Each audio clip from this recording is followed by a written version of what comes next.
Hi guys, Marcus here and welcome to Chinese Entertainment Update October 6th, 2022. I release episodes every Tuesday, Thursday, and Sunday. This is episode 596, and the rundown with timestamps is in the description box below. Now, because I use Chinese names quite a bit on my show, if you want the English spelling of them, you can turn on subtitles. I create them myself. In today's episode, Falling Into You is criticized for its use of filter. Its director responds. Jianci and Zhan have birthdays on the same day.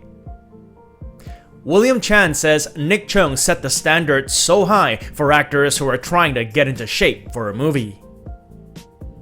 And Huang Xiaoming seeks medical attention after a meal, but it looks like he will be okay. We usually begin with what's recently premiered, but nothing to report for today and yesterday, so we move on to dramas that recently confirmed an imminent premiere. Obsession is a modern drama starring Geng Le and Song Yang. 2 days ago, it announced an October 7th premiere. That's tomorrow. It tells the story of two elite policemen, one played by Geng Le, the other Song Yang, as they work together to investigate the accident which caused the death of their teacher and benefactor. Song Yang starred in a 2019 movie called 2-1, which featured yours truly in a cameo role. If you guys can find the movie, it's spelled 2/1, you might get a kick out of the scene we did together. Obsession is slated for 24 episodes and will premiere on Youku. I will update again on where to watch with English subs if available after it premieres. In addition to Obsession, 2 other dramas have confirmed premiere dates. They are Our Times with Wang Kai, Bai Bai He, 7tan and others, which is airing on October 10th. And Hello, My Noisy MP3 with Zhang Chuhan and Zhang Haitai, which is airing on October 12th. I elaborated on these 2 in a previous episode. So those 3 are dramas with confirmed premiere dates. Here now are a couple more with rumored premiere dates.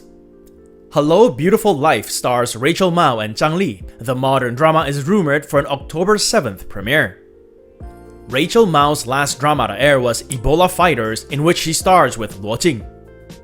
Zhang Li's was Brilliant Class 8, in which she had a supporting role. Hello, Beautiful Life tells the story of a couple of sisters who have very different personalities. The elder sister, Sun Xing, is played by Zhang Li. She is daring and owns her own online company. The younger sister, Sun Xiang, is played by Rachel Mao. She is garrulous and has a food blog. October 7th is tomorrow, so if the drama's really gonna premiere then, it's gonna be one of those announce and premiere on the same day type things. Then there's Almost Lover, a modern drama starring Victoria Song and Timmy Xu. It's rumored for an October 10th premiere. Victoria Song is just coming off the medical drama Beloved Life with Wang Xiaoming. Timmy Xu, on the other hand, last starred in this year's City of Streamer with Jing Tian. In Almost Lover, Victoria and Timmy's characters were inseparable friends when they were students. She had a crush on him but kept it to herself. Eventually, an incident happens and the friendship is ruined anyway, and they go their separate ways. Years later, she becomes a radio show host and he a hotel manager. The two meet again and she reveals to him the feelings she had in the past. Almost Lover passed review last month, so maybe there is some truth to the premiere rumor. It is slated for 36 episodes and will stream on iQIYI and Tencent. Lastly, for drama updates, Falling Into You recently found itself in some netizens' crosshairs. Falling Into You stars Gina Jin and Wang Anyu. The Youku sports drama premiered on September 29th and is available to view on YouTube with English subs. According to this Soho article, after watching the first few episodes, netizens complained about the overuse of filters, saying it made the images unrealistic and difficult to see because they were so misty. One netizen said, "Falling Into You aired tonight. The filter has been criticized as so blur, it's like watching the drama in a bathhouse." On October 2nd, in response to the criticism, the drama's director, Cheung, shared this post on Weibo. He said, "Sorry about the filter issue. It's my responsibility, not Youku's. It's my problem and I will reflect on it." His post was reshared by Jin, who added the message, "The director's eye for beauty is very good. I really like it." It was also reshared by Yuku, who tagged Jin and added the message, "Also really like it." It seems netizens on the whole were quite supportive of director Cheung. One left a comment, "I've become a fan of yours, director. Young blood, love between fairy and devil, falling into you are all good. Please make more, thank you." Another said, "I'm enjoying the drama. The director's eye for beauty is really not bad. The filter for the first episode is slightly dreamlike, but after that, it's very good." So this is pure coincidence, but a show I'm following at the moment also recently got flack from its viewers because some of its scenes were difficult to see. And that's House of the Dragon, the Game of Thrones spin-off on HBO. Viewers complained that some scenes in episode 7, its latest, were too dark to see, some calling the episode unwatchable. By the way, I bumped these screenshots up quite a bit just so you can see them. And while the aforementioned Cheung apologized for his filter issue and said he would reflect, HBO defended their director's quote-unquote intentional creative decision, saying the darkly lit cinematography was what the show's atmosphere needed. So two distinctly different ways of addressing viewer dissatisfaction issues. Not saying which is right or wrong, I just find it interesting how two groups of people from the same industry but from different cultures approach situations like this in their own unique ways. What do you guys think? And that's it for drama updates. Moving on, celebrity updates, and today we begin with a couple of recent birthdays. Jianci turned 32 years old on October 5th and celebrated it with the crew of his latest drama, Missing You. There was champagne and cake, and he even sang for everyone. Missing You follows a romance which develops between a professional dubbing artist, played by Jianci, and a music-loving student, played by Zhou. Also celebrating his birthday on October 5th is Zhan. He turned 31. He kept it low-key on Weibo this year. Neither he nor his studio shared any unique posts, but he did receive over 1 million birthday comments on the auto-generated birthday post on his personal Weibo. Zhan is currently filming Sunshine With Me, a modern drama with Bai Bai He. Next up for celebrity updates, one of my all-time favorite actors, Tony Leung.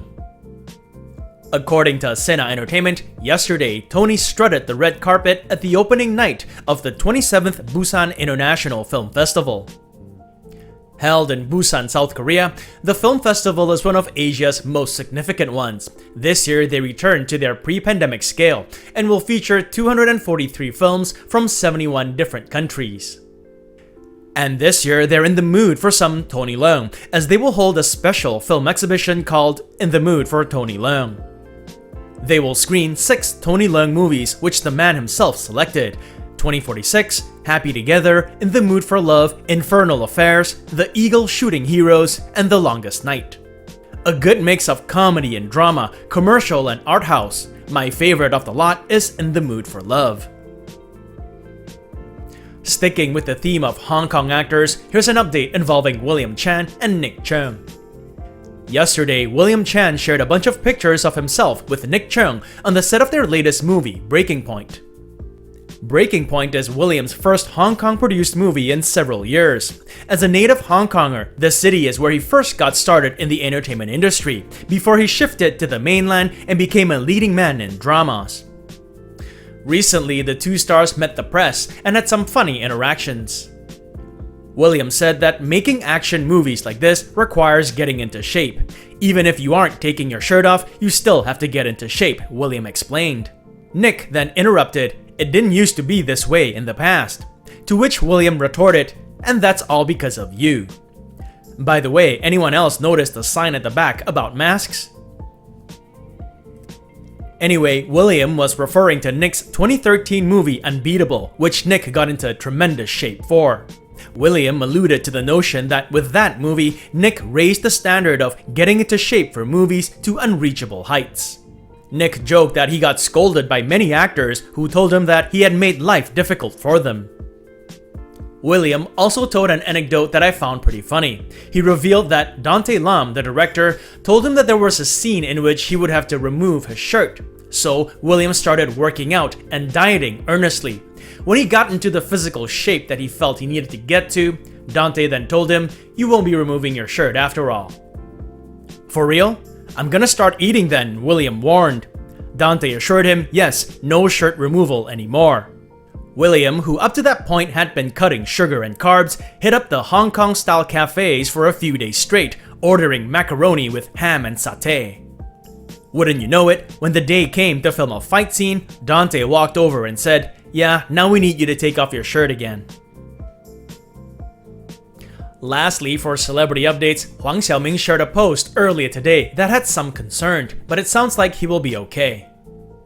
The 44-year-old actor shared this post to say that he had the stomach flu and broke out in rash during a meal. Earlier, he had shared pictures of delicious-looking skewers. I say delicious, but some might find it too exotic for their palate.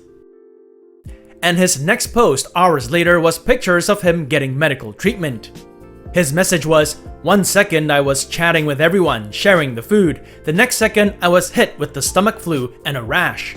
Everyone should protect their stomachs during the national holidays." Fans wished him well and urged him to take care. One commented that he might be allergic to something and urged him to get tests. He may have to say farewell to some foods. On that note, it's Thursday today, so time for another segment of my predictions for this Sunday's Top 10 Champions. As you guys know, every Sunday we do the top 10 Chinese web and TV dramas of the week. In this segment, I give some of my thoughts and predictions as to who the champions will be. To recap, last week's top web drama was 1,000 Years for You with Ellen Ren and Li Qing. And the top TV drama was Draw the Line with Jing Dong and Cheng Yi. With very few new dramas premiering this week, we've already gone 4 days without a new one, I'm gonna back last week's champions to retain their spots. So that's 1,000 Years for You and Draw the Line to remain champions. What do you guys think? And that's been another segment of my predictions for this Sunday's Top 10 Champions. Before I let you guys go, I want to give a big virtual hug to Brittany Edwards, who recently became a patron on my Patreon. Thank you for your support, Brittany. And that brings us to the end of this episode. This show wouldn't be possible without you guys tuning in, so I thank you all for your support. If you enjoyed it, do subscribe and don't forget to click that notification button for more updates. If you'd like to contribute, consider giving this video a super thanks. It is the heart-shaped button with the $sign below this video. All funds support the show and keep it going. Or you can check out my Patreon page, where for $1 or more a month, you'll have access to perks like recaps, requests, and have your questions answered. So stay safe, and as always, I wish you clear blue skies, good health, and happiness. Until next time, cheers!